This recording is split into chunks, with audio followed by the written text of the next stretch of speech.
Nakabili ako ng kalahating kilong alimasag at ito ang ginawa ko. Inalis ko lang dito ang kabilang parte ng alimasag, yung parting matigas. At ito na ang maging itsura ng ating alimasag. Wala na yung parting matigas na alis na natin. Kakailanganin dito yung maliit na alimasag. Hindi natin kailangan yung malaki, yung maliit. Kung mayroong maliit na maliit, saka naman natin dito kailangan natin ng harina. Bumili lang ako sa tindahan ng 5 pisong harina. Paminta powder at naglagay din ako dito ng sa paprika naman optional lang. Hindi na nga rin pala ako dito gumamit ng mga measuring cup. Tansya na lang ang ginawa ko dito. Naglagay na rin ako dito ng asin at saka naman natin ngayon paghalo-haloin.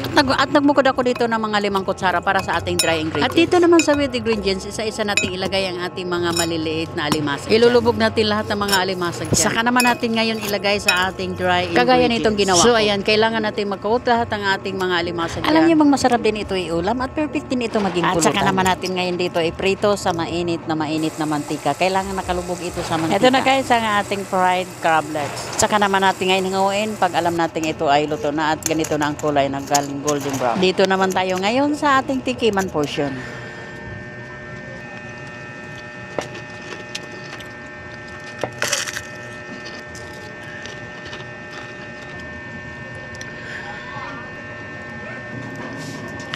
At kung umabot kayo sa video ko hanggang dito, maraming salamat. Follow and share.